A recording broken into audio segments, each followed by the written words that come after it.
voto bolsonarista e o posicionamento de Bolsonaro? Essa convenção que formalizou a candidatura do Ricardo Nunes, ela foi marcada pelas incongruências, né? O Ricardo Nunes é filiado ao MDB. O MDB, na eleição presidencial de 2022, compôs aquela frente democrática que se juntou ao Lula no segundo turno para derrotar o Bolsonaro, para banir do Palácio do Planalto a ameaça democrática que era representada pelo Bolsonaro. Agora está o MDB em São Paulo, gostosamente incorporando à sua caravana eleitoral o Bolsonaro. Com esse discurso, para atacar o Boulos, ele diz: ó, está aliado lá o PT para liberar maconha, liberar o aborto, perverter as criancinhas na sala de aula com ideologia de gênero. Quer dizer, é um discurso rançoso, abjeto, né? E está o MDB, cuja representante na eleição presidencial de 2022 integra hoje o governo Lula, a ministra do Planejamento, a Simone Tebet. Esse mesmo partido abraça o Bolsonaro na principal cidade do país. E essa não foi a única incongruência, porque o candidato, Ricardo Nunes, discursou um discurso lacrimoso, ele verteu lágrimas ao prometer que dará continuidade ao legado do Bruno Covas, o tucano Bruno Covas, de quem ele herdou a poltrona de prefeito, né? E ele assume esse compromisso do lado do Bolsonaro, que é um político que espezinhou a memória do Bruno Covas, que foi sepultado, derrotado por um câncer e sepultado em 2021. O Bruno Covas, ele comandou a prefeitura de São Paulo no auge da pandemia da Covid, uma época em que o Bolsonaro estava no Palácio do Planalto combatendo a vacina e exaltando a cloroquina. O Bruno Covas apostou no isolamento social preconizado pela Organização Mundial da Saúde, e repetiu inúmeras vezes que preferia acreditar na ciência a se render ao ilusionismo da Terra plana. E houve um episódio que marcou o desprezo com que o Bolsonaro tratava esse Bruno Covas, de quem o Ricardo Nunes é herdeiro, e prometeu dar sequência a essa, dar consequência, dar continuidade a essa herança, né? Em janeiro de 2021, quando já estava ali entre a vida e a morte, o Bruno Covas foi ao Maracanã, no Rio de Janeiro, para assistir com o filho dele a final da Copa Libertadores da América, do Santos com o Palmeiras. O filho do Bruno Covas, o Tomás Covas, santista, inveterado, e o pai ali, à beira da cova, quis ter esse último prazer com o filho, foi ao estádio com máscara, observando ali todas as regras de distanciamento social, e ele morreu poucos dias depois, né, dessa ida ao estádio.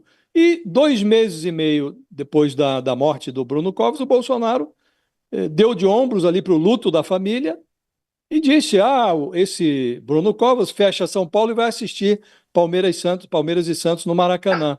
Ele disse isso lá numa entrevista no Cercadinho do Alvorada, quando ainda era presidente da República.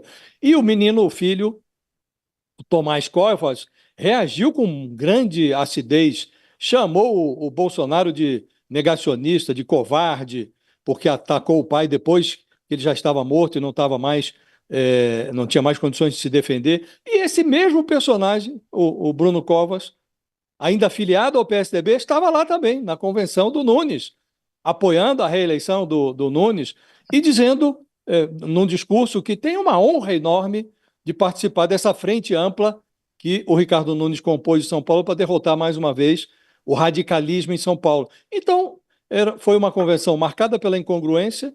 O MDB, que abraça o Lula no plano federal, se engancha com o Bolsonaro na seara municipal, e esse filho do Bruno Covas, esse Tomás, que hoje é funcionário da prefeitura, ele foi contratado em junho pelo Ricardo Nunes como coordenador de políticas para a juventude da prefeitura, um salário ali de 10 mil.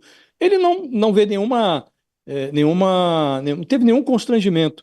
Lá atrás ele atacava o Bolsonaro porque agrediu de forma vil o seu pai, e agora está ali no mesmo palco, Então, é realmente uma grande disfarçatez. E para completar a disfarçatez, Fabiola, o, o, o Ricardo Nunes fez uma defesa da democracia e lembrou Ulisses Guimarães, que é um mito do MDB, um grande combatente da ditadura militar, a mesma ditadura que o Bolsonaro enaltece. Eu, na hora, me lembrei de um discurso que o Ulisses fez quando promulgou a Constituição de 1988, e ele disse que tinha ódio e nojo à ditadura. E está lá o Bolsonaro, um cultor da ditadura militar, abraçado com o Ricardo Nunes defendendo a democracia. Então, realmente não tem nenhuma lógica, não tem nenhum nexo, mas está o Ricardo Nunes dividindo a liderança nas pesquisas com o Guilherme Boulos, e agora acossados os dois, o Boulos e o Ricardo Nunes,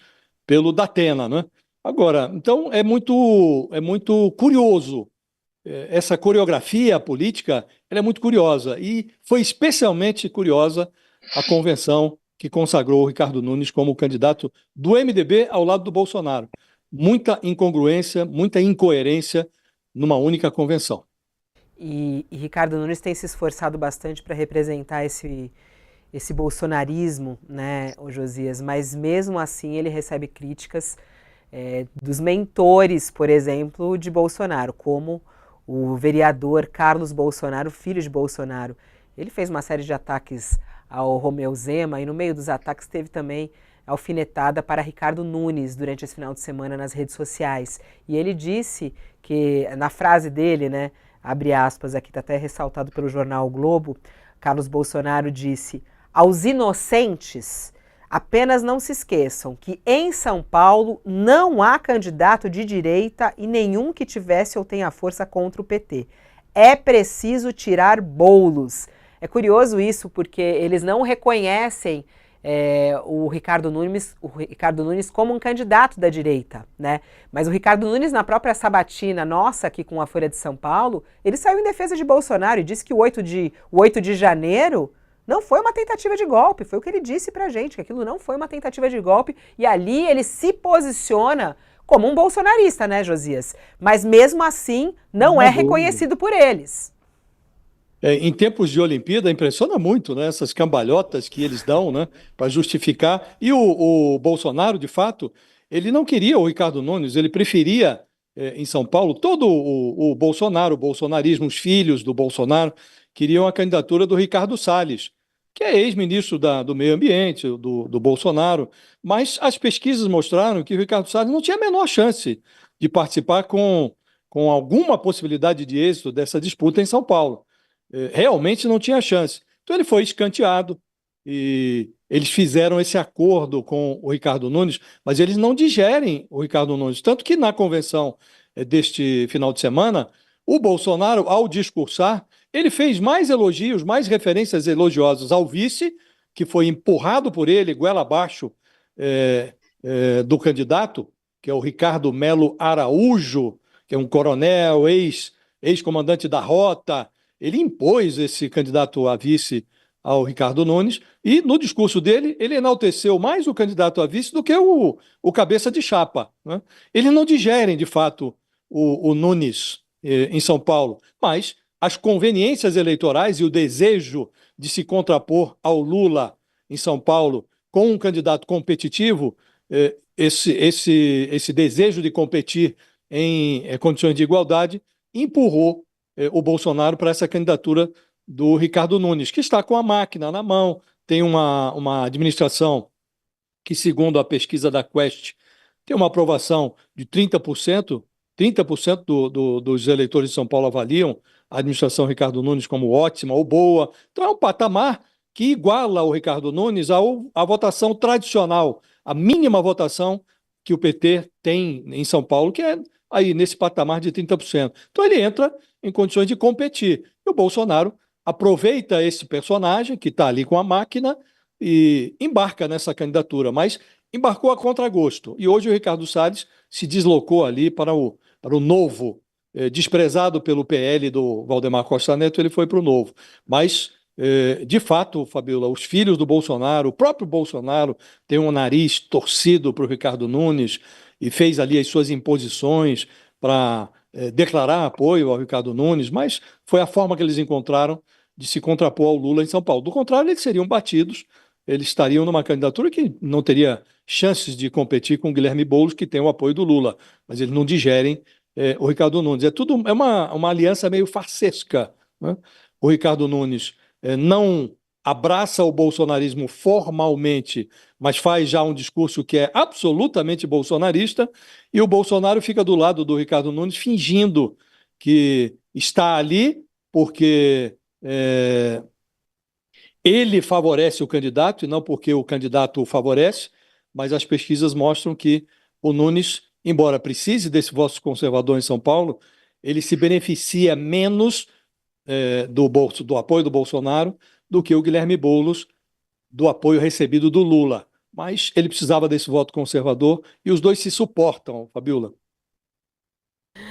Olha só, o pessoal tá pensando aqui, falando até, e o Datena, hein? Será que ele registra a candidatura ou não? Eu estava até dando uma olhadinha no calendário eleitoral, porque hoje é o último dia para as convenções. A gente viu aí essas convenções que aconteceram no final de semana, mas até esse momento são 2 candidatos que já registraram a sua candidatura no Tribunal Regional Eleitoral de São Paulo, no Tribunal Superior Eleitoral, né? E estão lá os nomes, Guilherme Boulos e Marina Helena. Esses são os candidatos já com os seus registros feitos. Eles têm um prazo até o dia 15 de agosto para fazer esse registro, então nos próximos 10 dias eles têm esse prazo, e aí dia 16 começa, de certa maneira, a propaganda, né? Você pode começar a divulgar a sua campanha eleitoral e a disputa. E aí, no dia 30 de agosto, começa a propaganda eleitoral no rádio e na TV. Tem esse calendário a ser acompanhado. E agora é isso, né, Otales? Vamos ver se o Datena registra ou não a candidatura. E o próprio Pablo Marçal também. Há muitas pessoas aí que também duvidam. Ele a todo momento fala isso. Eu vou sim ser até o final, mas tem algumas pessoas que acham que ele não vai até o final, não vai acabar registrando a candidatura dele. Vamos ver aí no calendário se eles vão cumprir ou não esse prazo. Desculpa. O Pablo Marçal é mais seguro que ele registre a candidatura. O Datena é sempre aquela dúvida, aquela nuvem que vai pairar até o último momento. Muito embora nessa campanha eleitoral ele esteja sendo mais firme do que nas anteriores. O máximo que ele disse que dá chance para é que se tiver alguma cachorrada ele sai. Até agora não houve nada que ele possa dizer uma cachorrada, né? Vai que encontre uma desculpa, né? Fulano fez uma cachorrada. Mas está mais seguro um pouco do que nas eleições, nas campanhas passadas, dessa vez que ele vá até o final. O Pablo Marçal eu acho que está seguro. Para mim, eu não vejo. Ele está conseguindo mídia, isso daí vai dar para ele mais seguidores na internet.